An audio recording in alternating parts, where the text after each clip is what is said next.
কি গো মাইরা, সবাই তো ভগবানের কাছে চাকরিওয়ালা ছেলে চাও, লেখাপড়ার ডিগ্রিওয়ালা ছেলে চাও, কোনদিন ভগবানের কাছে কৃষ্ণওয়ালা ছেলে চেয়েছো?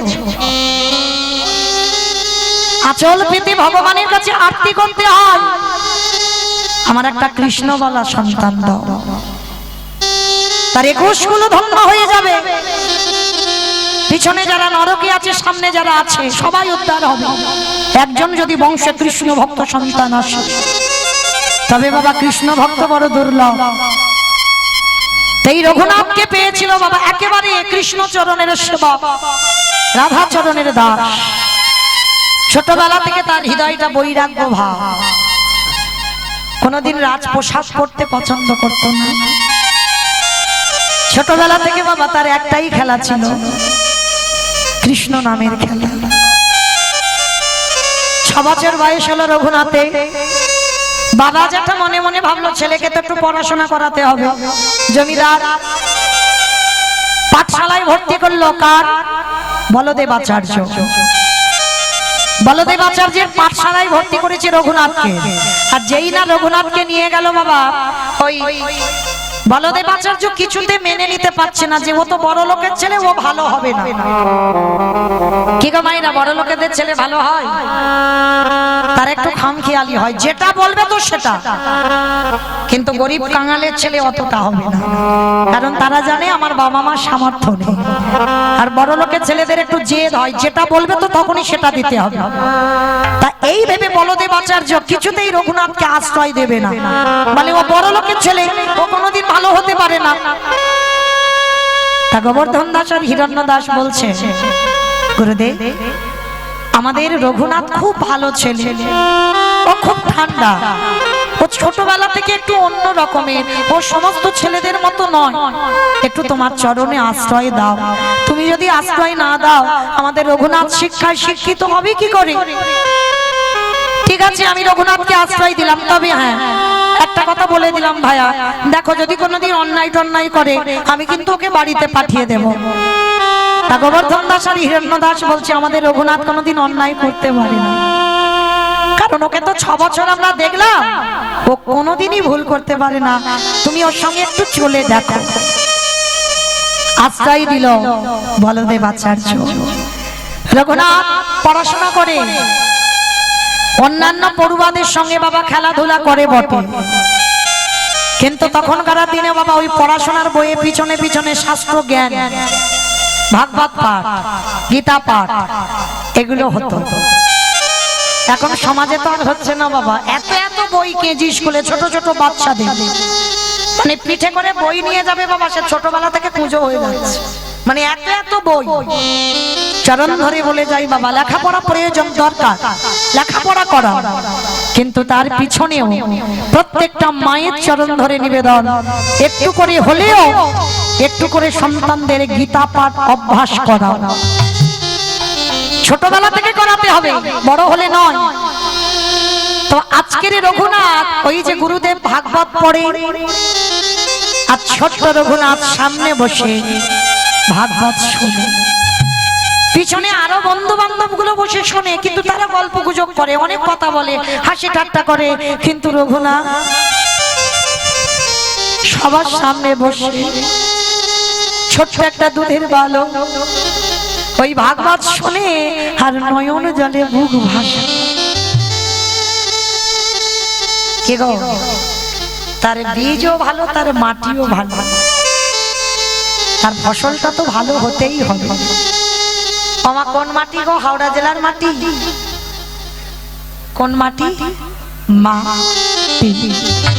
আগে মাকে ঠিক হতে হবে, তবে তো তার ফসলটা ভালো হবে। আর মা যদি অসৎ পথে চলে যায়, ফসলটা ভালো হবে কি করে? মাটিতে যদি আগাছা কুগাছা জন্মে যায়, মাটির ফসলটা কি ভালো করে বাড়তে পারবে? পারবে না। তো আজকে রঘুনাথের মাটি ভালো, বীজও ভালো। তো আজকে লক্ষ্য করেন বাবা, ওই রঘুনাথ বসে কাঁদছে, বলদেব আচার্য ভাগবতটা রেখে রঘুনাথকে কাছে ডেকেছে, রঘুনাথ,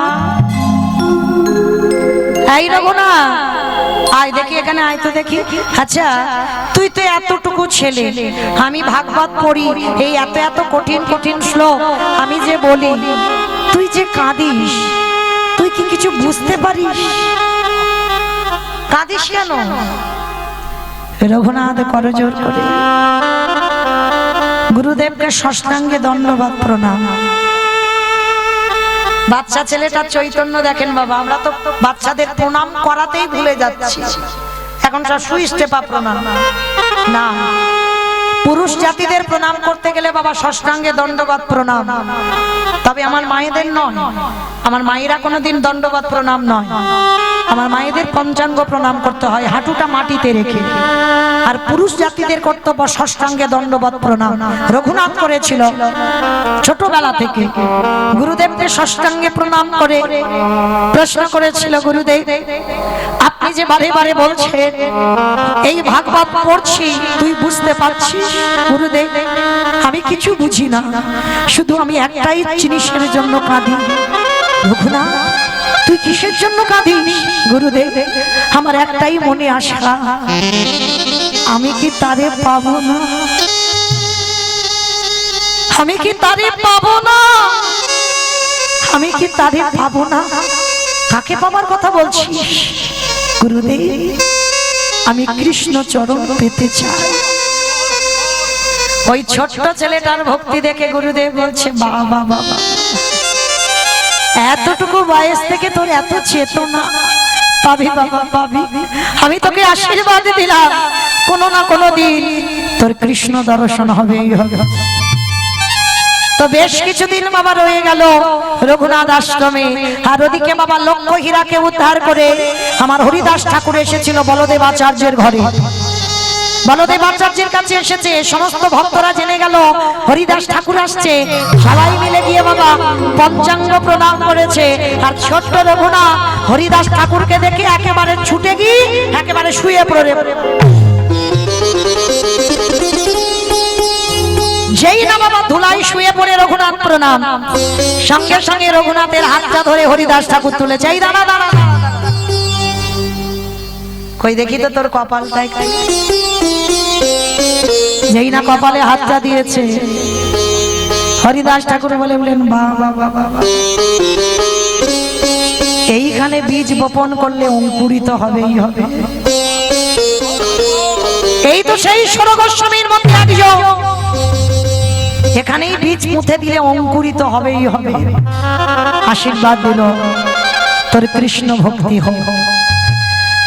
কি গো, সাধু সঙ্গ করো, ভক্ত সঙ্গ করো, কৃপা হয়ে যাবে। জমিদারের ছেলে ছোটবেলা থেকে দেখো জমিদারি দেখাশোনা করে না, সব সময় সাধু সঙ্গ, সব সময় বৈষ্ণব সঙ্গ, সব সময় ভক্ত সঙ্গ। আর ছোটবেলা থেকে রঘুনাথ হরিদাস ঠাকুরকে অনুকরণ করত। অনুকরণ মানে কি বোঝো তো? এখন কীর্তন জগতেও চলছে বাবা, অনেকের অনেকের অনুকরণ করে কীর্তন গায়, গায় না? এই যে অনুকরণ করা, অনুকরণ করা ভালো, কিন্তু বাবা তার ব্যক্তিগত কোনো জিনিস থাকার প্রয়োজন দরকার। এই যে অনুকরণ করে একজন আরেকজনকে, তো আমার এই রঘুনাথ দাস হরিদাস ঠাকুরকে অনুকরণ করতো। কি অনুকরণ? খারাপ জিনিস নয়। হরিদাস ঠাকুর 24 ঘন্টায় একবার আহার করত, সারা দিনে একবার আহার, সারা রাত দিনে। পরনে মরতো একটা বহির্বাস অন্তর্বাস, কঙ্কাল সারা দেহ। হরিদাস ঠাকুরের ধুলার পরে মেঝেতে কোন রকম একটু শয়নে গেলেই হতো, মাথাতে কোনো বালিশ নয়। আর ওই দেখে দেখে জমিদারের ছেলে রঘুনাথ ছোটবেলা থেকে ওই হরিদাস ঠাকুরকে অনুকরণ করে, আমিও এইভাবে চলবো, আমিও এইভাবে থাকবো। তা হরিদাস ঠাকুর একদিন বলেছিল, এখন বাবা তুই ছোট, একটু বড় হ, তারপরে তুই আমাকে অনুকরণ করিস, কিন্তু এখন নয়, একটু বড় হ না। আমি ছোটবেলা থেকে আমি তোমার মতো হতে চাই, আমি তোমার মতো হব। তথাস্তু, কৃষ্ণ ভক্তির উদয় হোক। হরি বল। সেই রঘুনাথ বেশ কিছুদিন পাঠশালায় পড়াশোনা করলো, পড়াশোনা শেষ করে বাড়িতে চলে গেল, কিন্তু বাড়িতে গেলে কি হবে বাবা, মন এক জায়গায় পড়ে থাকে, যেখানে সাধু সঙ্গ হয়, যেখানে ভক্ত সঙ্গ হয়, যেখানে হরি কথা, যেখানে ভাগবত কথা। রঘুনাথ বাড়ি থেকে পালিয়ে যায়। আবার প্রজারা বাবা ছুটে গিয়ে আবার রঘুনাথকে ধরে বাড়িতে নিয়ে আসে। কারণ বাবা তখনকার দিনে জমিদার তো একটা সম্মান আছে। তার জমিদারের ছেলে যদি যেখানে সেখানে শুয়ে থাকে, যেখানে সেখানে সাধুদের সঙ্গে খাওয়া দাওয়া করে, তার জমিদারির একটা অসম্মান হয়। তার ছেলে যায় আবার ওকে ধরে বাড়িতে আনে। কি গো, কৃষ্ণ ভক্তকে ধরে রাখা যায়? পারবে কৃষ্ণ ভক্তকে ধরে রাখতে? হাজার চেষ্টা করলেও বাবা তার সংসারে আর মন বসাতে পারবে না, যদি একবার কৃষ্ণ নামে পাগল হয়ে যায়। আর দেখবেন বাবা যারা কৃষ্ণ নামে পাগল না, তাদের দেখতে দেখবেন একটু পাগল পাগল মতো হয়। মানে লোকালয়ের লোকজন দেখলেই বলবে ও পাগল, কিন্তু না, ও তো কৃষ্ণ পাওয়ার জন্য পাগল। ওর হৃদয়ে আকুলি বিকুলি, ওর হৃদয়ে আকুলতা। আর মনে রেখো বাবা, আকুলতা না হলে তুমি কৃষ্ণ দর্শন পাবে না। শ্রী শ্রী রামকৃষ্ণ পরমহংস দেবকে প্রশ্ন করেছিল নরেন, ঠাকুর কি করলে ভগবান পাওয়া যায়? তা ঠাকুর বলেছিল কি করলে ভগবান পাওয়া যায় দেখবি, দেখাচ্ছি চল। এইবার কি করেছে বাবা, নরেন জলে স্নানে নেমেছে। আর যেই না স্নানের ডুবটা দিয়েছে নদীর ঘাটে, আমার ঠাকুর ওই দক্ষিণেশ্বর কালীবাড়িতে থাকতো না, তো যেই না ডুব দিয়েছে সঙ্গে সঙ্গে আমার ওই নরেনের মাথাটাকে নিয়ে একেবারে জলের ভিতরে চেপে, আর অনেকক্ষণ ধরে চেপে ধরে আছে। আর নরেন তো বাবা দম আটকে যাচ্ছে, ছটফট করছে। আর যখন খুব ছটফট করছি, আমার ঠাকুর হাতটা ছেড়ে দিল। আর যেই না ছেড়ে দিয়েছে, আমার নরেন উঠে বলল, এই জন্য তোমায় বলে পাগল। আর একটু বলে তো আমি মরে যাচ্ছিলাম। সর্বনাশ, আমি তোমাকে বললাম যে কি করলে ভগবান পাওয়া যায়, তা তুমি আমার মাথাটা জলের তলায় এরকম চেপে বসে আছো। তা ঠাকুর বলছে, আরে শালা তুই বুঝিস না। আমার ঠাকুরের বই যারা পড়বে, ঠাকুর শালা শালা বলতো। কোন শালা? বউয়ের ভাই শালা না, পাঠশালা না, গোশালা না। তাহলে শালা মানে, শা মানে মুক্তি, লা মানে নৌকা। ওই মুক্তির নৌকাতে ঠাকুর পারাপার হবে। তা নরেনকে বলতে, এই শালা শোন, আচ্ছা বলতো দেখি, ওই যখন তোর মাথাটা জলের তলায় চেপে ধরেছিলাম তোর কিরকম হচ্ছিল? কিরকম বদমাশ দেখেছিস? তার নরেন বলছে, ঠাকুর আমার ভিতরটা যেন আকু পাকু করছিল, মানে এই বুঝি আমি মরে যাই, এই বুঝি মরে যাই, আমার প্রাণটা বেরিয়ে যাচ্ছিল। এই শোন, ঠাকুর তো উদাহরণ ছাড়া কিছু বলে না। শোন, তুই আমায় জিজ্ঞাসা করলি না ভগবান পেতে গেলে কি করতে হবে? ওই জলে চেপে ধরেছিলাম, তোর ভিতরটা যেমন হচ্ছিল, এই বুঝি প্রাণটা বেরিয়ে যায়, এই যে আকু পাকু করছিল, এই যে আকুলতা, যদি তোর হৃদয়ে ওই কৃষ্ণ পাবার লালসা, কৃষ্ণকে পাবার জন্য যখন এইরকম হবে, সেদিনে তুই বুঝতে পারবি তোর কৃষ্ণ দর্শন হয়ে যাবে।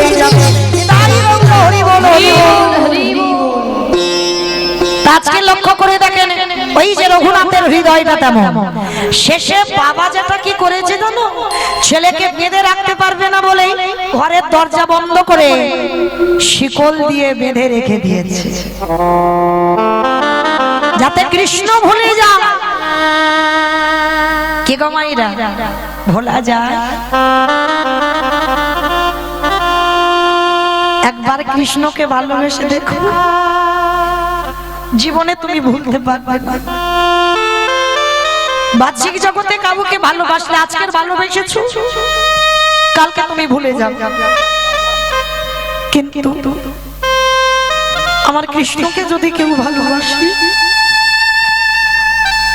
এ দেহে যতক্ষণ প্রাণ থাকবে কোনদিন আমার কৃষ্ণকে ভুলতে পারবে না। সব সময় সদাই নয়নে ভেসে উঠবে তার বদন, তার চরণ। তো রঘুনাথকে বেঁধে রেখেছে কৃষ্ণ ভোলাবার জন্য। হায় হায় হায়, বলে ছেলে যখন জব্দ হয় না, ওকে আর ছেড়ে রাখবো না, ওকে বেঁধে রাখবো। বাঁধা যায়, হাত বাঁধবে, পা বাঁধবে। হিরণ্য দাসকে বলছে, জ্যাঠামশাই কৃষ্ণ ভোলাবার জন্য আমায় বেঁধে রেখেছো, পারবে না যেতে, পারবে না। এই মনটাকে তুমি বাঁধবে কি করে? আমার মন তো তার চরণে সব সময়। কে আছিস দাঁড়ি প্রহরী, একে ধরে দরজা বন্ধ করে রেখে দিবি, কেউ ওকে দরজা খুলে দিবি না। প্রত্যেক দিন রঘুনাথকে একটু করে খেতে দেয়। জমিদারের ছেলের অবস্থা দেখো, কৃষ্ণ ভালোবেসে প্রত্যেক দিন একটু করে খেতে দেয়, রঘুনাথ খায় না। এক সপ্তাহ হয়ে গেল রঘুনাথ কিছু আহার করে না। বলদেব আচার্য গুরুদেব খবর পেয়েছে রঘুনাথ কিছু খাচ্ছে না। আর এক সপ্তাহ যদি না খায় বাবা মরে যাবে তো। আমরা একদিন নির্জলা উপবাস করতে পারি না, একাদশী আমাদের পরের দিনে কত কষ্ট। আর একটা ছোট ছেলে যদি বাবা এক সপ্তাহ কিছু না খায় সে বাঁচবে? গুরুদেব খবর পেয়ে ছুটে এসেছে, রঘুনাথ, রঘুনাথ, শুনলাম তুই নাকি খাওয়া দাওয়া বন্ধ করে দিয়েছিস। শিকল বাঁধা অবস্থায় গুরুদেব এসেছে, ষষ্ঠাঙ্গে শুয়ে পড়ে দণ্ডপাত প্রণাম। গুরুদেব এসেছে। রঘুনাথ জমিদারের ছেলে কঙ্কাল সার হয়ে গেছে, এসেছে গুরুদেব। হ্যাঁ রঘুনাথ, কেন এইরকম করছিস বাবা? কেন তুই বুঝতে পারছিস না? পাবি, তুই একটু বড় হ, কৃষ্ণ পাবি তুই, কিন্তু কেন এত পাগলামি করছিস? খেয়ে নে বাবা। তা ছেলের অবস্থা দেখে জ্যাঠামশাই আর থাকতে পারল না। হিরণ্যদাস এসে বলছে, দাঁড়াও দাঁড়াও দাঁড়াও। হাতের শিকল খুলে দিয়েছে, পায়ের শিকল খুলে দিয়েছে, কোমরের শিকল খুলে দিয়েছে। রঘুনাথ এই জায়গাটা একটু আস্বাদন করবেন। ছেলেকে যখন জব্দ করতে পারছে না, এইবার কি করছে দেখেন জ্যাঠামশাই। রঘুনাথ এদিকে আয়। জেঠু আমায় ডাকছিলে, বল কি চাস তুই? জ্যাঠামশাই তুমি দেবে আমায়, আমি যা চাইবো তুমি আমায় দেবে। দেবো বাবা, দেবো। তোর কষ্ট আমি আর দেখতে পাচ্ছি, তোর কষ্ট আমি আর সহ্য করতে পারছি। বল বাবা তুই আমার কাছে কি চাস? জ্যাঠামশাই ত্রিসত্য করো, আমি যা চাইবো তুমি দেবে। ঠিক আছে করলাম বাবা, ত্রিসত্য করলাম, তুই যা চাইবি তোকে আমি দেবো, দেবো, দেবো। বল বাবা কি চাস? যেটা মনে রেখো তুমি কিন্তু ত্রিসত্য করেছো, আমাকে দিতে হবে। দেবো রে দেবো। বল না বাবা, তোর কষ্ট আমি আর নিতে পারছি না, বল তুই কি চাস? জেঠু কৃষ্ণ এনে দেওয়া আমারে,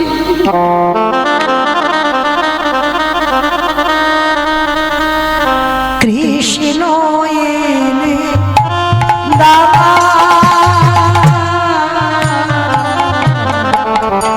নিতাই গৌর প্রেমানন্দে হরি বল, হরি বল, হরি বল।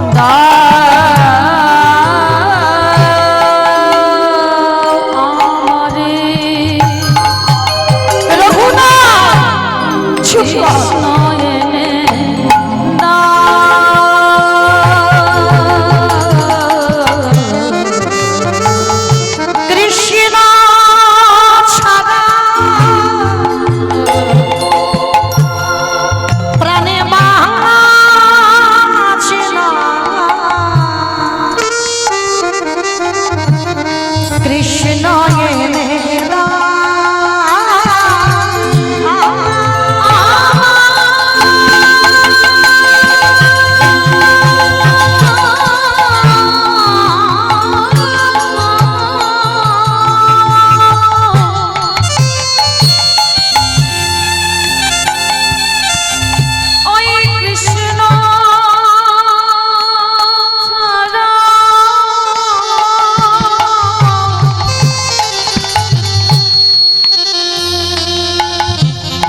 বলবো আমি কারে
কৃষ্ণ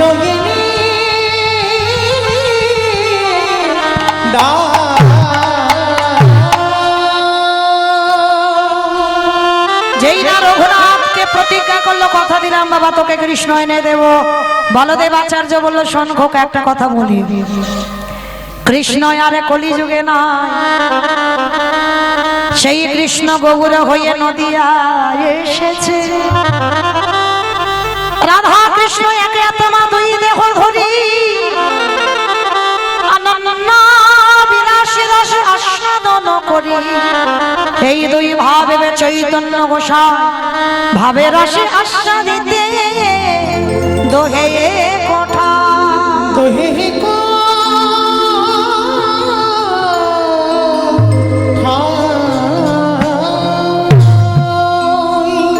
রাধা কৃষ্ণ মিলিত হয়ে গৌরাঙ্গ হয়েছে তুই কৃষ্ণ বলে কাঁদিস না চল সেই রাধা কৃষ্ণ তো কলিতে গৌরাঙ্গ গৌর হয়েছে কোথায় পাবো নবদ্বীপে ছুটে গেল রঘুনাথ আর তখন গিয়ে খবর পেল নিমাই 24 বছর বয়সে সন্ন্যাসী হয়ে চলে গেছে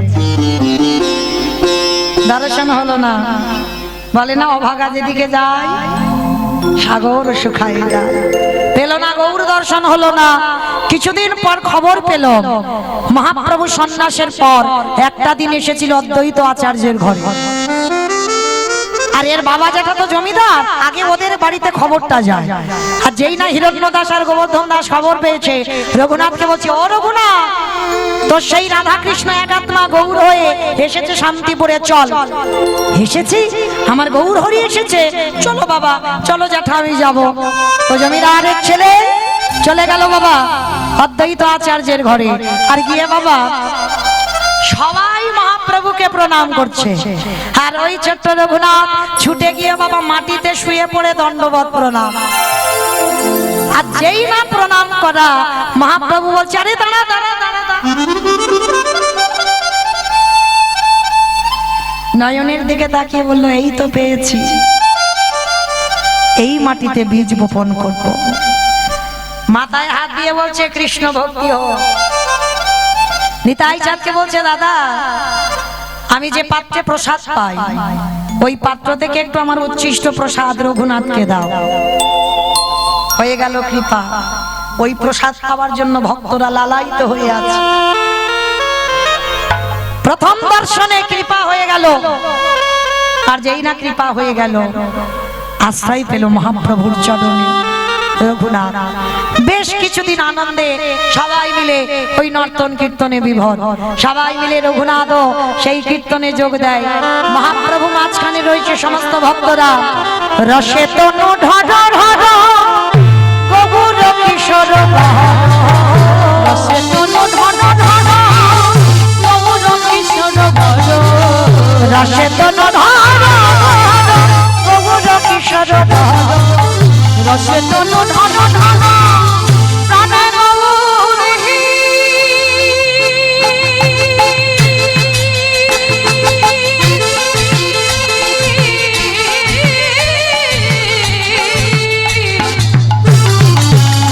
এটাই গৌরব আনন্দে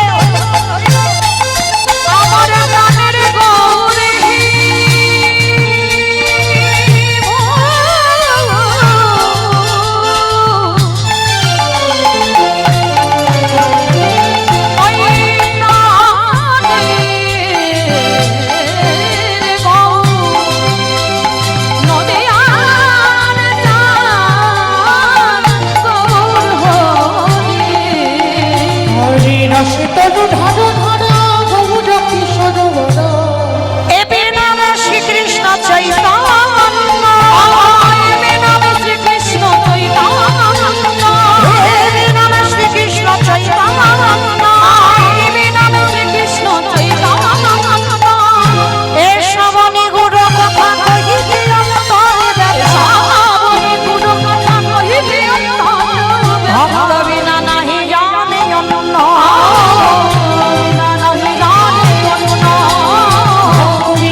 দিন রঘুনাথ মহাপ্রভুর চরণে রইল। এইবার মহাপ্রভু বলল, রঘুনাথ আমি যাব জগন্নাথ ধাম পুরী ধাম, তুমি ফিরে যাও তোমার বাপের জমিদারিতে। না না প্রভু না, আমি জমিদারিতে আর ফিরতে চাই না। রঘুনাথ মনে রেখো, এখনো তুমি সেই বৈরাগ্য অর্জন করনি। আর যদি চলতে হয় জগতে যেন মর্কট বৈরাগ্য ধারণ করো না। অত সোজা নয় বাবা, ভক্ত হবা। ভগবান যতদিন না তোমাকে কৃপা করে তার চরণে স্থান দেয় ততদিন তুমি পারবে না। কি গো, লালসা ত্যাগ করতে পারবে? পারছি আমরা জগতে সবাই? পারবে না।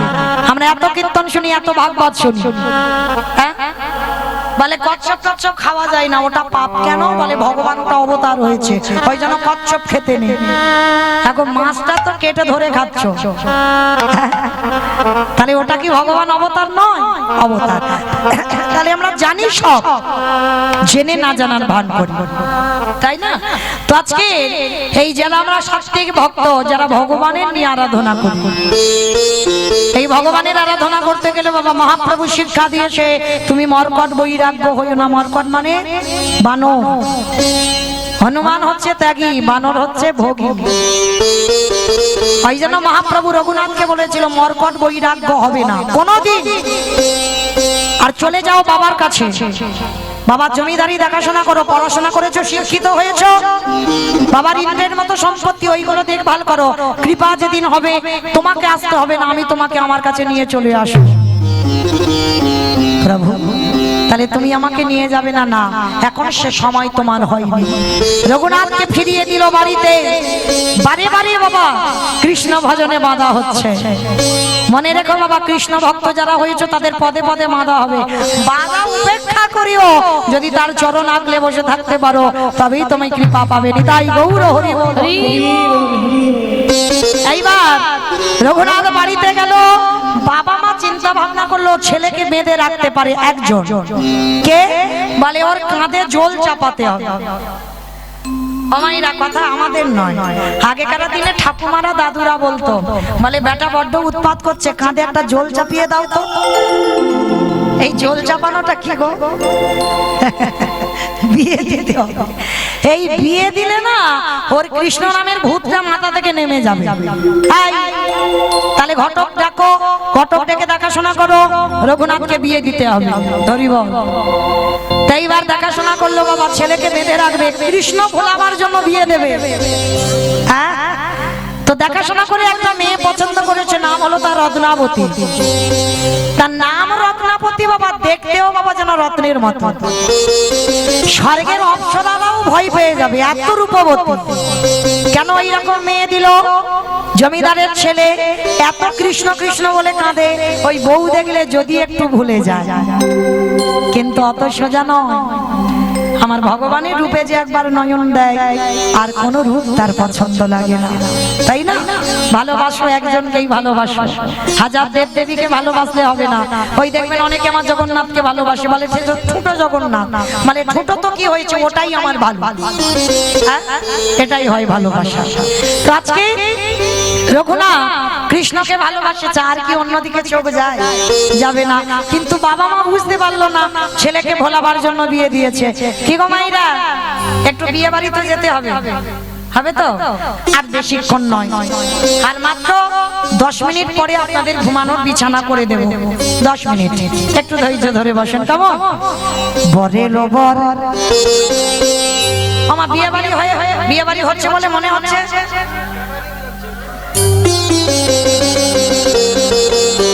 বরে লো বর, বরে লো বর, বরে লো বর এলো বলে পড়ে গেল সারা গো।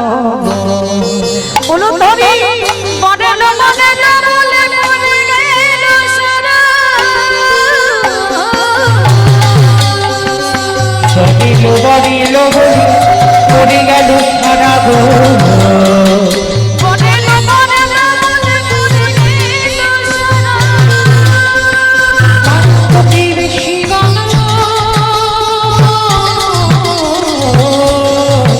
দাদা হলো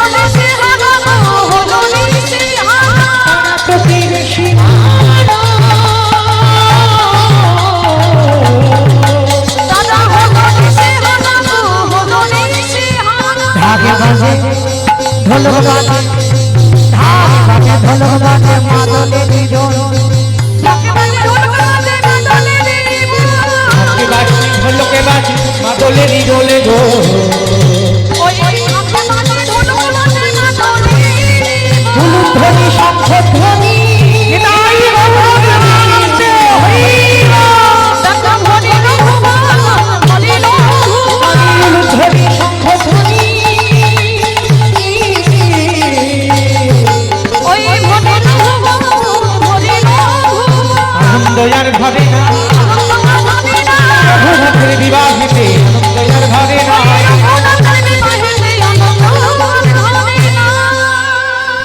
রঘুনাথের বিবাহ সম্পূর্ণ হলো, বিয়ে হলো, কাল রাত্রি হলো, পরের দিন হলো ফুলসজ্জা।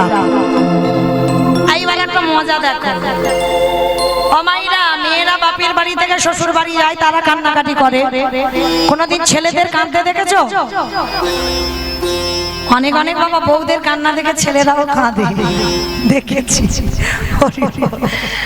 কারণ এত কান্না কাঁদে, সে তো বউ নিয়ে আসছে, সে বউয়ের কান্না দেখে সবে প্রথম পরিচয়ে কেঁদে পাগল। তো একটা সম্মানের ব্যাপার, তাই না? কিন্তু না, সম্মান নয়। যারা অনুরাগী হয়, একজনের কান্না দেখে একজন থাকতে পারে না। যদি হৃদয়ে ভক্তি টক্তি থাকে, আর যাদের ভক্তি নাই তারা কাঁদবে না, মানে একদম কঠিন। তো আজকে আমরা জগতে জানি মেয়েরা বাপের বাড়ি থেকে শ্বশুর বাড়ি যায়, কাঁদে। আর বিশেষ করে বাবা যেদিন আমরা বউ ভাতে যাই, মানে ফুলসজ্জার রাত, মানে বাপের বাড়ি লোকজনের সঙ্গে দেখা হলো, তারা আবার চলে গেল, মানে বেশি কষ্ট। কিন্তু এই জায়গাটা একটু উল্টে গেছে। হ্যাঁ গো, বউ কাঁদে, এই জায়গায় বর বসে বসে কাঁদছে। বাসার ঘরে, ঘরের এক কোণে বসে রঘুনাথ নয়ন জলে বহু ভাষা। ফুলসজ্জা রাতে স্বামী বসে বসে কাঁদছে গো। আচ্ছা বলো তোমরা হলে কি ভাববে? নিশ্চয়ই একটা প্রেম ভালোবাসা করা আছে, পাইনি ওই জন্য কাঁদছে, এইটা ভাববো। আর একটা ভাববো কি, ও নিশ্চয়ই পাগল। পাগল যদি না হবে, আগো বাসর ঘরে বসে বসে কাঁদে কেন ছেলে? কিন্তু এটা আপনাদের ভাবনা, আমাদের ভাবনাটা কিন্তু রত্নাবতীর ভাবনা নয়। রত্নাবতী তো আমাদের মতো বউ নয়, রত্নাবতী আমাদের মতো স্ত্রী নয়। রত্নাবতী ছিল সহধর্মিনী। আর সহধর্মিনী কাকে বলি? যে স্বামীর ধর্মের কাজে সাহায্য করে। সহধর্মিনী তাকে বলবে, আপনারা বুঝতে পারবেন। স্বামী যখন মন্দিরে বসবে, পূজায় বসবে, তুমি পাশে বসে একটু চন্দন ঘষে দাও, একটু তুলসী তুলে এনে দাও, ফুল তুলে এনে দাও। স্বামী যে জল খাবে, এইটা স্বামীকে বলতে হবে না, তুমি যেন আগে থেকে বুঝতে পেরে যাও যে স্বামীর এবার জল প্রয়োজন হবে, তবেই তুমি সহধর্মিনী। স্বামী কি বলবে, আমার খিদে পেয়েছে গো, আগো কিন্নি মৌমিতা মুড়িটা এনে দাও, খাবো। বলার আগে যদি বুঝতে পেরে যায় তোমার খিদে পেয়েছে বা খেতে দিতে হবে, তবেই হবে। তবে বাবা শুধু স্বামী স্ত্রীগুলোকে হতে হবে তা নয়, স্বামীগুলোকে আবার ঠিক হতে হবে। শুধু আমাদের দোষ দিলে হবে? সে সতী অনুসূয়া একটা মন্ত্র জপ করত, ওম পতি পরমেশ্বরায় নমঃ, একটা মন্ত্র। এখন সতী পেয়েছিল স্বামী সেবা করে, স্বামীটা কেমন ছিল দেখো। শুধু আমার মায়েদের বললে হবে? আগে স্বামী হও, আর স্বামী যদি সে রোজ বোতল খেয়ে আসে, সে স্বামী আর স্বামী। আর সেই স্বামীর চরণ সেবা করলে কাজ টাজ হবে বলে মনে হয়, আরো নরকে যায়। স্বামী যদি সকাল থেকে আর সারা রাত শুধু মিথ্যা কথা বলে, সেই স্বামীর চরণ সেবা করলে কাজ হবে? হবে না। তাহলে যেমন তুমি সহধর্মিনী হবে, তোমার স্বামীটাকেও তেমন হতে হবে। উভয়ের যদি তুমি পরিপূরক হতে পারো, তবেই তোমাদের কৃষ্ণ ভজন সাধন করা সঠিক হবে। আজকে লক্ষ্য করে দেখেন, রত্নাবতী আমাদের মতো বউ নয়, আমাদের মতো স্ত্রী নয়। 3 দিনের পরিচয়, কোনো প্রেম ভালোবাসা নয় যে অনেকদিন আগে থেকে যোগাযোগ আছে মোবাইলে, না। সবে 3 দিনের পরিচয়। স্বামীকে দেখে বলছে, হ্যাঁ গো, প্রণাম করে বলছে, তুমি কাঁদছো কেন? কার জন্য তুমি কাঁদছো? এখন স্বামী গিয়ে কোথায় স্ত্রীকে জিজ্ঞাসা করছে, স্ত্রী জিজ্ঞাসা করছে, তুমি কাঁদছো কেন? চোখের জলটা বলে রঘুনাথ বলে উঠলেন, তুমি বুঝবে না। কোনদিন নারী বদন দর্শন করেনি বাবা, কোনদিন নারী বদন দেখেনি রঘুনাথ। আর যদি বা নারী বদন দেখে বাবা, নারী বদন দেখতে গেলে একটা কায়দা চাই। কি কায়দা? নারী বদন দেখলে অপরাধ হয়ে যাবে, কিন্তু অপরাধ তখন হবে না যদি তুমি নারী জাতিদের চরণ দর্শন করে বদন দেখতে পারো। এটা মৌমিতা ঘোষ বলে যাচ্ছে না, বলে গিয়েছিল রঘুপতি রামচন্দ্রের ভাই অনুজ লক্ষণ। বাবা বলতে গেলে সারা রাতে ঘুরাবে না, থাক ওদিকে আর যাবো না, আবার কোনোদিন দেখা হলে বলবো, না না অন্য দিনে বলবো। একটুখানি একটুখানি বলো। আচ্ছা ঠিক আছে, একটুখানি বলছি। যেদিন আমার রামচন্দ্র 14 বছর বনবাস থেকে ফিরে এসেছিল, রাজ সিংহাসনে বসেছিল, পিছনে লক্ষণ ছত্র ধরেছিল। আর যখন ছত্রটা ধরেছিল না, বারবার রামচন্দ্র বসে আছে সিংহাসনে, আর পিছনে লক্ষণ ছত্রটা ধরে বারে বারে কিছুতে আর দাঁড়াতে পারছে না, বারবার ঘুমিয়ে পড়ে যাচ্ছে। রামচন্দ্র রেগে গিয়ে বলেছিল, 14 বছর বনবাস থেকে ফিরে আমি রাজা হয়েছি, তুই আমাকে দেখে আনন্দ পাচ্ছিস না, দাঁড়িয়ে দাঁড়িয়ে ঘুমাচ্ছিস? তার লক্ষণ কেঁদে কেঁদে বলেছিল, দাদা গো, আমি যে 14 বছর ঘুমাইনি, 14 বছর ঘুমাইনি, ভাবা যায়? তা রামচন্দ্র বলছে, আরে 14 বছর ঘুমাসনি তুই? বলে না দাদা, যতবার নিদ্রা দেবী আমার চোখে আসছিল, আমি নিদ্রা দেবী করে বলেছিলাম, ওরে নিদ্রা, কৃপা করে আমার দাদাকে পাহারা দিতে হবে, যদি কেউ আমার দাদাকে ক্ষতি করে, তাই কোনোদিন এই 14 বছর থাকাকালীন তুই আমার চোখে আসবি না। যেদিন আমার জ্যেষ্ঠ দাদা রামচন্দ্র ওই বনবাস থেকে অযোধ্যায় ফিরে রাজা হবে, রাজ সিংহাসনে বসবে, সেদিনে তুই আমার চোখে আসিস, সেই দিন আমি আনন্দ করে যেন ঘুমাতে পারি। ও দাদা, তুমি তো রাজ সিংহাসনে বসেছো, ওই জন্য নিদ্রা দেবী 14 বছর আমার কাছে আসতে পারেনি, আজকে এসেছি, ওই জন্য ঘুমিয়ে পড়ছি। বলে দাদা, শুধু 14 বছর ঘুমাইনি নয়, 14 বছর আমি নারী বদন দেখি নাই। রামচন্দ্র বলছে, তুই সবাইকে বোকা বানাতে পারিস, আমাকে নয়। বলে 14 বছর নারী বদন দেখি নাই। আরে সীতা মা তো তোর সঙ্গে ছিল, তাহলে কি সীতার বদন দেখিসনি? বলে দাদা গো, তুমি বোধহয় জানো না, আমি চরণ ছাড়া বদন দেখি নাই গো, আমি চরণ ছাড়া বদন দেখি নাই গো। বলি শোনো দাদা, তোমায় জানাই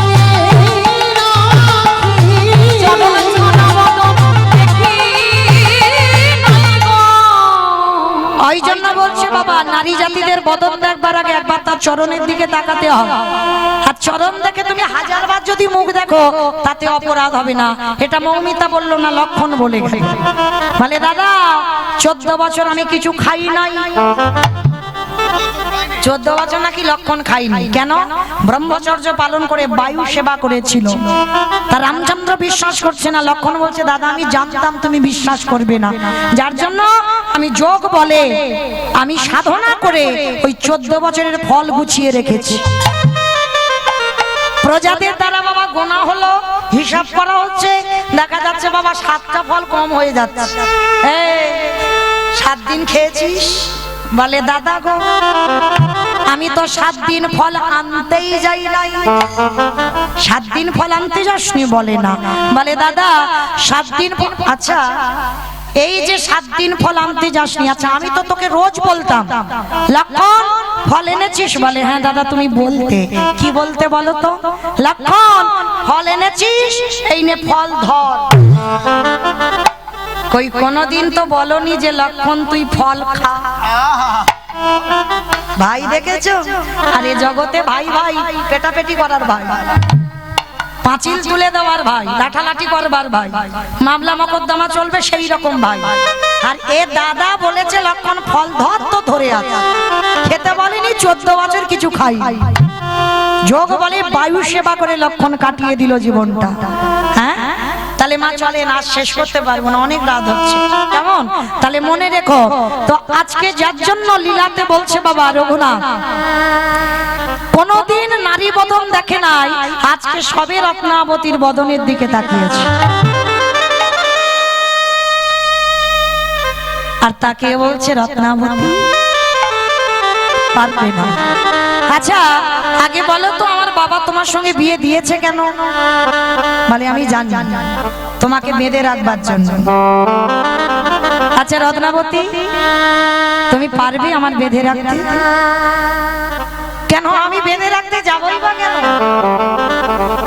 তোমার বাবা মা যে বিয়ে দিয়েছে তোমাকে বেঁধে রাখবার জন্য, আমি বাঁধবো কেন? তুমি একবার বলো, তুমি কার জন্য কাঁদছো? কে সে? তুমি একবার বলে দাও। পারবে না রত্নাবতী। আমি যার জন্য কাঁদছি তাকে তুমি আমার কাছে এনে দিতে পারবে না। কে বলেছে পারবো না? তুমি একবার বলে দেখো সে কে। রঘুনাথ দাস আর থাকতে পারলো না, বলে উঠলো, শোনো রত্নাবতী, যার জন্য আমার হৃদয় এত আকুল, যার জন্য আমার এত আকুলতা, যাকে আমি এক বিন্দু দর্শন না করে থাকতে পারি না, সে কে জানো? রত্নাবতী বলছে, বলো সে কে? তার নামটা কি তুমি একবার বলো, তার পরিচয় কি একবার বলো, তার বাড়ি কোথায় তুমি একবার বলো।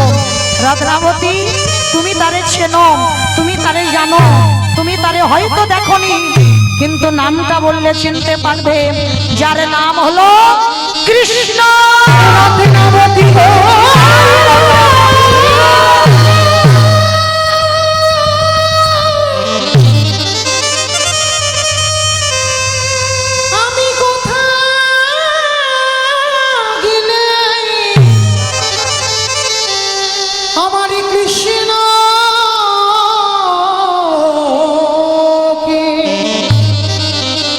हमारे कृष्ण के दर्शन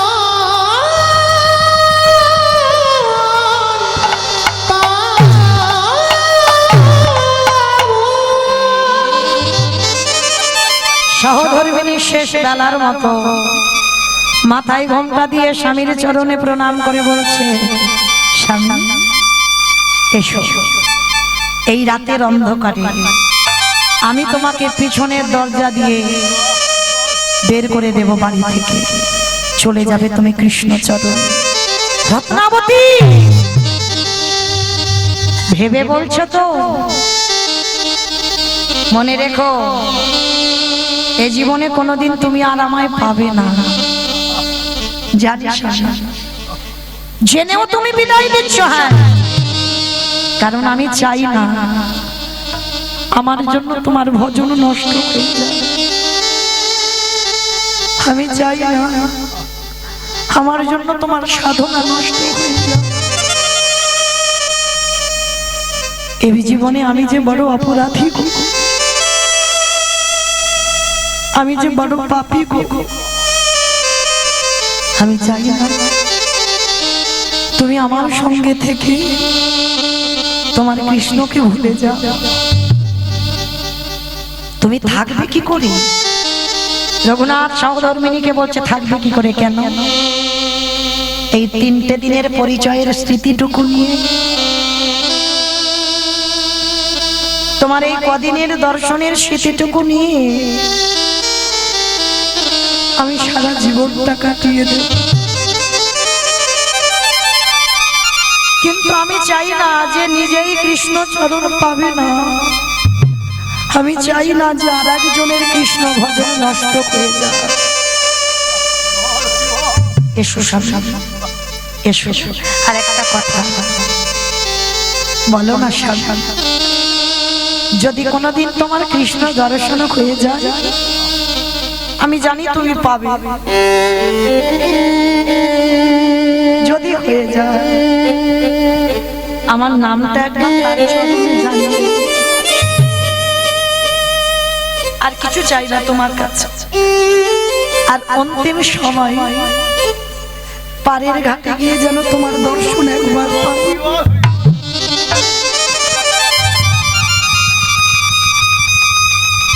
প্রণাম করেছি। রত্নাবতী গো,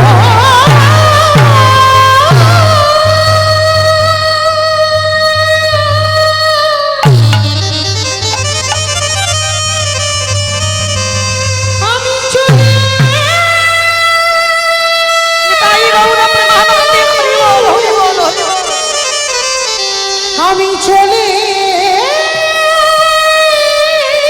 যাই, আমি কোনো দিন তোমার সাথে দেখা হবে না। আমি চলে যাই, ওগো রত্না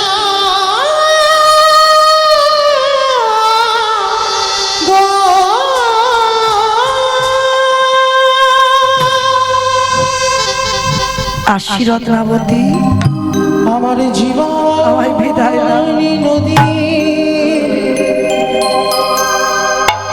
নাইয়া আমারে ভাবের খেলা আর আমি তোমায় ধরে রাখবো। সঙ্গ হলে যাও তুমি কৃষ্ণ দর্শন, যাও কৃষ্ণ দর্শনে তুমি যাও। একেবারে দিও পারে করিয়া আমার জীবন নদীর নাইয়া আশি রত্নাবতী বিদায় দাও। চিরজনমের মতো স্বামী চলে যাচ্ছে গো, আর কোনোদিন দেখা হবে না।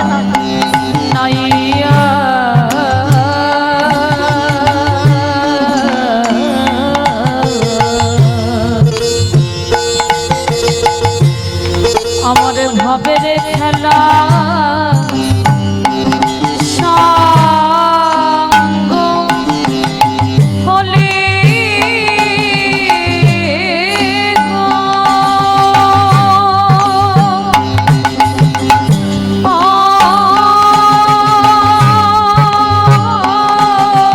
হাসি গো,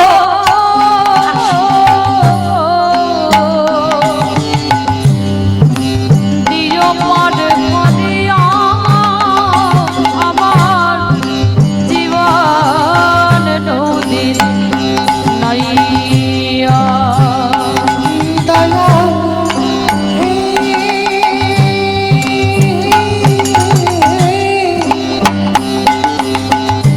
ও দয়াল হে ও দয়াল রে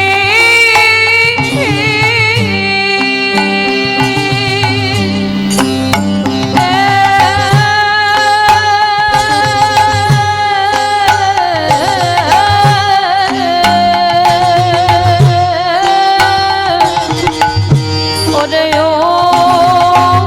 ও দয়াল রে এই কামনা বাসনার হাটে আশি রত্নাবতী আর কেঁদো না, বেঁধেছি আমার জন্য কেঁদো না। এই কামনা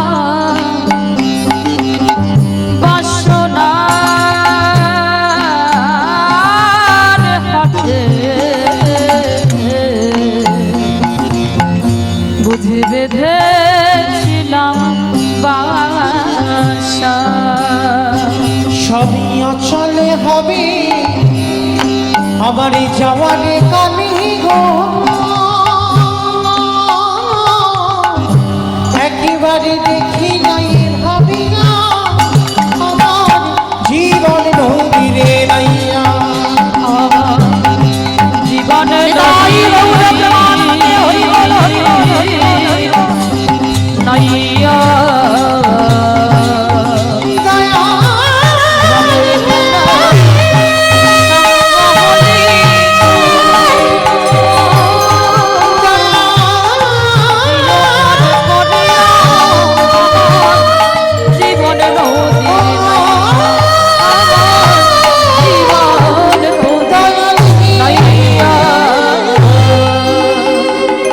চিরজনমের মতো রাতের অন্ধকারে স্বামীকে বিদায় দিল, চলে গেল।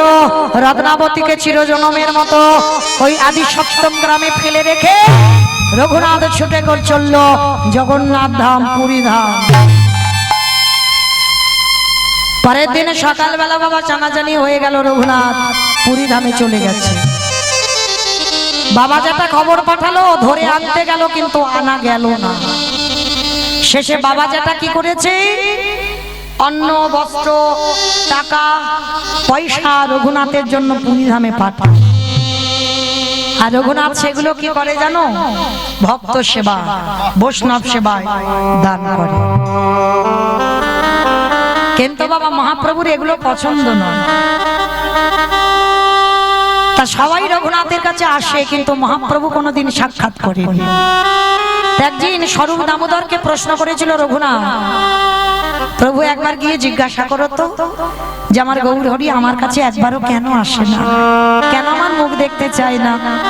তো স্বরূপ গিয়ে যেই না প্রশ্নটা করেছে, তো স্বরূপের প্রশ্নে আমার মহাপ্রভু উত্তর দিয়েছিল, শোনো স্বরূপ, তুমি রঘুনাথকে গিয়ে বলে দিও ওর বাবা জ্যাঠার এই যে ঐশ্বর্য নিয়ে ও যে পুরী ধামে ভক্ত সেবা দেয় আমি পছন্দ করি না। কেন? অহংকার। ওর বাবা জ্যাঠা লোকের দান করে বলে ওর বাবা জ্যাঠার অহংকার যে আমি অন্ন দান, বস্ত্র দান, অর্থ দান করি। অপরাধ নেবেন না বাবা, আমি বলছি বলবো, কাউকে উদ্দেশ্য করে নয়, শাস্ত্র যেটা বলছে বাবা, যদি কারোর প্রকৃত জ্ঞান অর্জন হয় সে কোনোদিন লোকালয়ে দান করে না। আর দান করে ঘটা করে ঢেরি পিটিয়ে বলে না যে আমি এই দিয়েছি, সেই দিয়েছি, ওই দিয়েছি, কোনোদিন বলে না। কারণ দান করতে গেলে বাবা যদি তোমার ডান হাত কাউকে কিছু দেয়, তোমার এই বাম হাতটা যেন জানতে না পারে। এই যে অনেকে আছে না বাবা, এইরকম স্টেজ সাজায়, কম্বল দান, বস্ত্র দান হয় না? হয়, খুব ভালো এগুলো, মানুষের পাশে দাঁড়ানো। কিন্তু মনকে প্রশ্ন করবে যে দেয়, এক একটা মানুষের নাম ধরে ধরে ডাকে না, তাহলে কি করা হলো বাবা? তাকে কি ছোট করা হলো না? জগৎকে দেখানো হলো যে ও গরিব, ও কাঙাল, ও ভিখারি, ও খেতে পায় না, ঠান্ডার বস্ত্র নাই, আজকের অন্ন বস্ত্রের অভাবে ওকে দেওয়া হচ্ছে না। যদি তোমার কিছু দিতে ইচ্ছা হয়, রাতের অন্ধকারে গিয়ে ব্যাগে করে নিয়ে দিয়ে এসো, সেটা যেন জগতে কেউ দেখতে না পায়। যদি বলে এটা মৌমিতা জ্ঞান দিল না, কেউ যেন ভুল ভেবে বলবেন না বাবা মৌমিতা এটা বলছে, আমার কথা নয়। মহাপ্রভু রঘুনাথকে বলেছিল ওর বাবা জ্যাঠার অহংকার, অন্ন দান করে, বস্ত্র দান করে, অর্থ দান করে, আমি চাই না যে রঘুনাথ ওর বাবা জ্যাঠার মতো হোক। কথাটা বলতেই রঘুনাথ খবর পাঠালো সপ্তগ্রামে, পাঠায় না, আর কিছু পাঠায় না।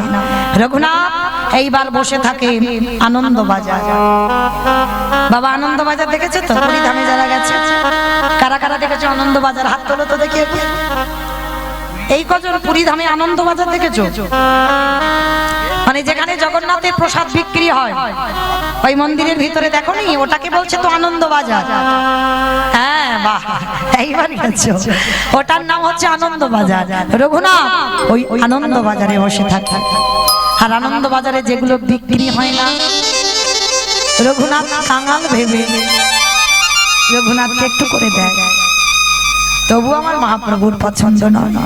মহাপ্রভু স্বরূপকে খবর পাঠালো, স্বরূপ রঘুনাথকে বলে দিও ও অযাচিত ভাবে কারোর কাছে হাত পেতে সেবা করবে, এটা আমার পছন্দ নয়। তাহলে কি করবে? লোকে দাঁড়ে দাঁড়ে ভিক্ষা করছে রঘুনাথ। কোন বাড়ির ছেলে আজকের কি দশা দেখেন, কৃষ্ণ পাওয়ার লালস, দাঁড়ে দাঁড়ে ভিক্ষা করে খাচ্ছে, যা জোটে তাই পায়। মহাপ্রভু বললেন ওটাও আমার পছন্দ নয়। রঘুনাথ লোকের বাড়িতে বাড়িতে ভিক্ষা করে খা, এটা আমি চাই না, সেটাও বন্ধ করে দিল। তাহলে কি করে চলবে রঘুনাথে? জগন্নাথ ধামের মন্দিরের সিংহদুয়ার, সিংহদুয়ারে বসে আছে। আর কতক্ষণ থাকবে বাবা? খিদে তো পায় না, বসে আছে সিংহদুয়ারে। আর নালা দিয়ে ভেসে যাচ্ছে বাবা জগন্নাথের পচা গলা প্রসাদ, গন্ধ হয়ে যাচ্ছে, টক ভেসে যাচ্ছে। সেই খিদের জ্বালায় আর সহ্য করতে পারছে না, থাকতে পারছে না। ওই প্রসাদীটা একটু হাতে তুলে নিয়েছে, নালা দিয়ে জল যাচ্ছে, নর্দমার জল, ওই জল দিয়ে ধৌত করেছে অন্নগুলো, ধৌত করে তাতে একটু লবণ মাখিয়ে,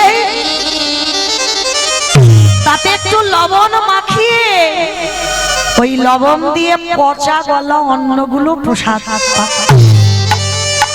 আর সবে ওই অন্নটা লবণ মাখিয়ে অন্নটা বদনে দেবে, মহাপ্রভু পিছনে গিয়ে রঘুনাথের হাতটা ধরেছে। রঘুনাথ কে? পিছনে তাকিয়ে দেখলো মহাপ্রভু দাঁড়িয়ে আছে। এসেছে প্রভু, আমি অনেকদিন খাইনি গো, এই মুহূর্তে আর খিদে সহ্য করতে পারছি না, প্রাণটা চলে যায় চলে যায়। ওই জন্য এই নালা দিয়ে ভেসে যাচ্ছিল প্রসাদ, পচা গলা, একটু তুলে ধুয়ে লবণ দিয়ে সেবা করছে। মহাপ্রভু বলছে রঘুনাথ আমায় একটু দিবি না? না প্রভু, এ তো পচা গলা। দূর বোকা, প্রসাদ কোনদিন পচা হয়? প্রসাদ কোনদিন নষ্ট হয়? তাই যে তুই বলছিস প্রসাদ নষ্ট হয়েছে, পচে গেছে, প্রসাদ জীবনে পচে না, দে ওই প্রসাদের দিতে। না প্রভু, এই গলা পচা প্রসাদ আমি তোমায় দিতে পারবো না। বলছি দে। রঘুনাথ দেবে না, মহাপ্রভু শুনবে না। জোর করে রঘুনাথের ওই উচ্ছিষ্ট প্রসাদ কেড়ে নিয়েছে, আর ওই ভক্তের উচ্ছিষ্ট প্রসাদ কেড়ে নিয়ে মহাপ্রভু আমার সাদরে গ্রহণ করলো।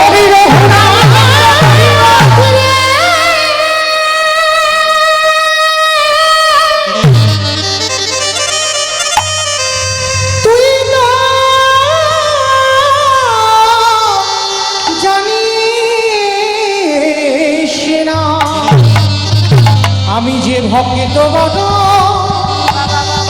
ভক্ত বড়,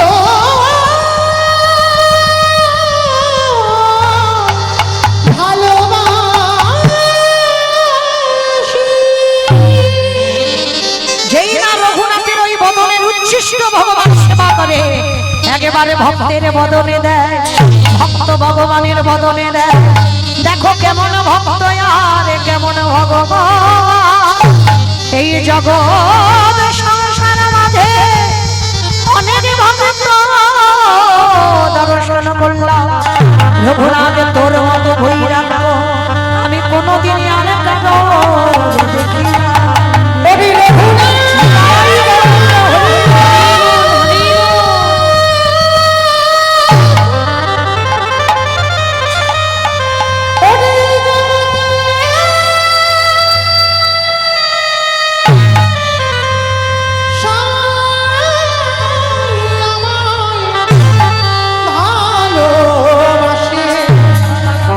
তোরে মতো আমায় কেউ ভালোবাসে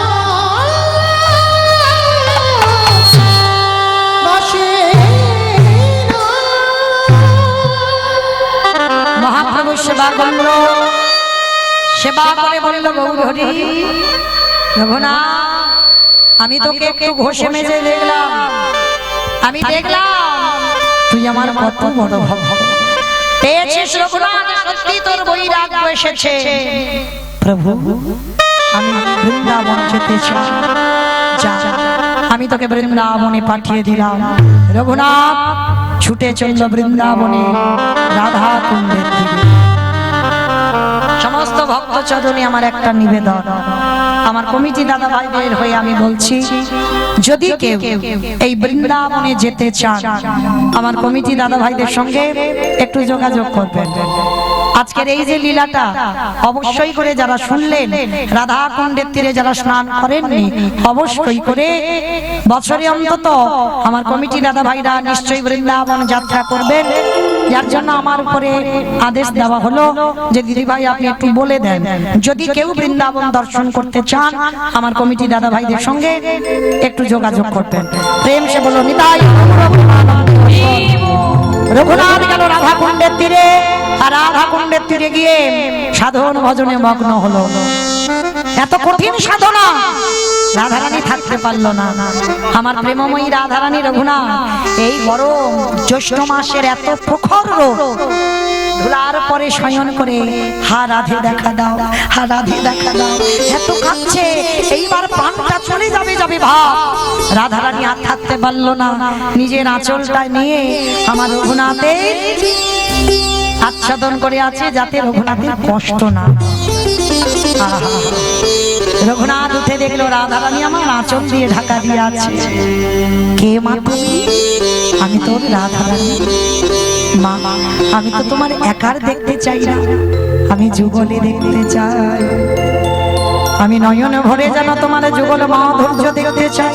তুমি একা কেন দাঁড়িয়ে আছো? রাধারানী থাকতে পারলো না। রঘুনাথের সেই ভক্তি ভালোবাসায়, তার কঠোর সাধনায় রাধারানী আমার গোবিন্দকে নিয়ে যুগলে দাঁড়াইয়াছে। হরি বল। আজকে সেই রঘুনাথ দাসের বৈরাগ্য আমরা আস্বাদন করলাম।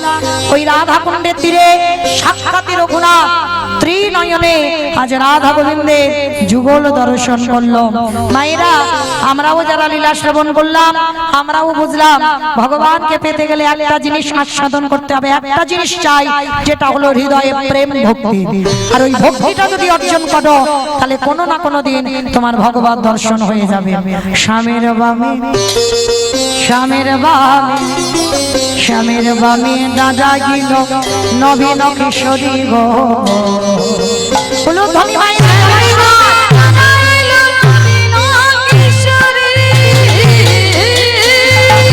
ভাবে নাগাইল নবীন কিশোরী গো।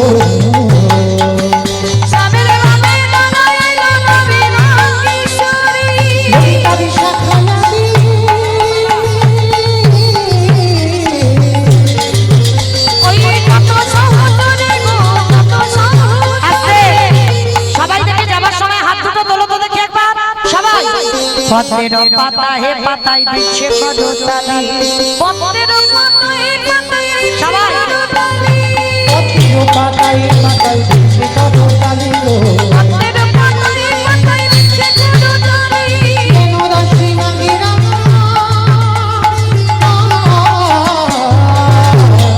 ওই চরণ মধুরি গো চরণ। বাসতে আচ্ছা, এতজন ভক্ত উপস্থিত হয়েছেন শেষ পর্যন্ত, মানে আমার ভাবার বাইরে যে এত রাতে এত ভক্ত আমি পাবো। তাহলে যখন আছেন সবাই, যাবার সময় একটু আমার সঙ্গে একটু গাইবে, সবাই গাইবে? বাহ, তাহলে দেখি সবাই মিলে একবার বলো দেখি। তো হাতি তুলে বলি রে কৃষ্ণ না পরিবেগে তোর সকল মনস্কার। আমি বলবো, পরে সবাই বলবে, কেমন? হরে কৃষ্ণ হরে কৃষ্ণ কৃষ্ণ কৃষ্ণ হরে হরে হরে রাম হরে রাম রাম রাম হরে হরে। বলো হরে কৃষ্ণ। সবাই বলো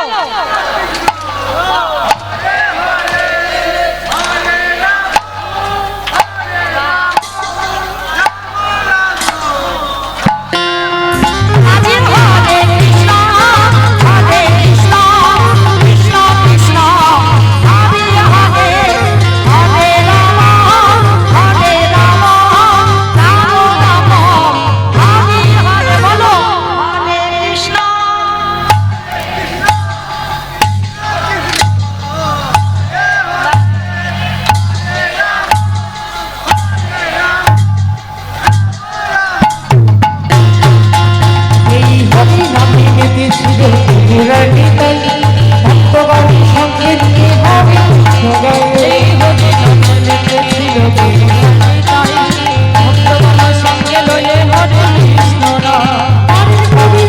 তোদের ভজরে মনে হরে কৃষ্ণ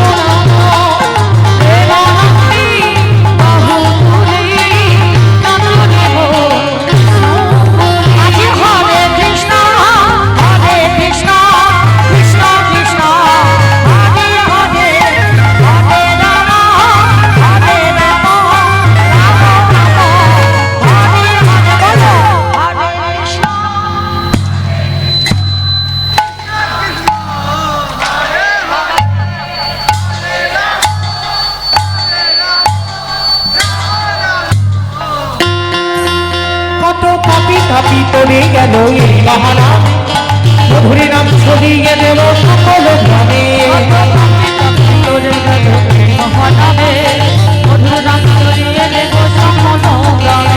শহর গিয়ে আমি শহর গিয়ে কৃষ্ণ নাম দেখা হবে বৃন্দাবন।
রাধে রাধে জপ করো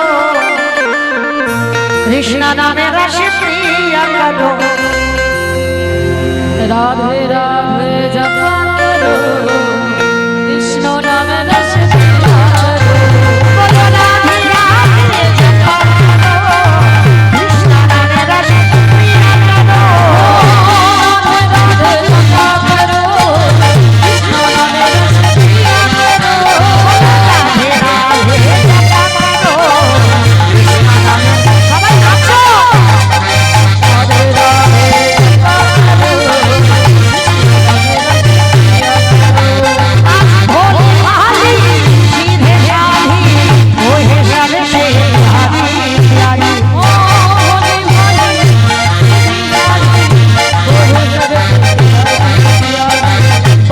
भाली सीधे साधी ओहे सबसे प्यारी प्यारी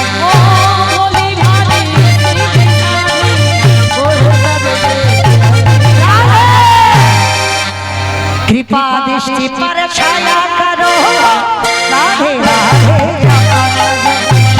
राधे राधे जप करो कृष्ण नामे रस प्रिया करो आज राधा मेरे तुमको शक्ति मिलेंगे उनका ओ राधे के तुमको शक्ति मिलेंगे तुमको कृपा दृष्टि पर छाया करो राधे राधे जपा करो राधे राधे जप करो कृष्ण नामे रस प्रिया करो ও রাধে ও রাধে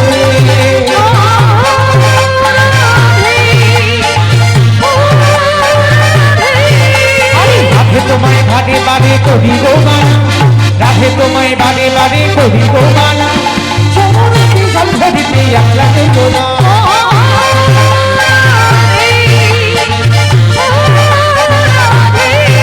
আরে চারপাশিতে ঝুমুনা জল হুজার বইয়ে যায় চারপাশিতে ঝুমুনা জল হুজার বইয়ে যায় হরে মাতা দা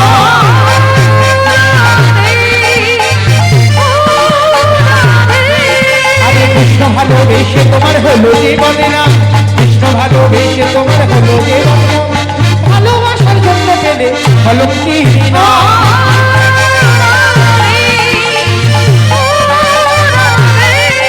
আরে রাধে রাধে জপা করো কৃষ্ণ নামে রস প্রিয়া করো राधे राधे जप करो कृष्ण नामे रस प्रिया करो আরে কৃষ্ণ নামে রস প্রিয়া করো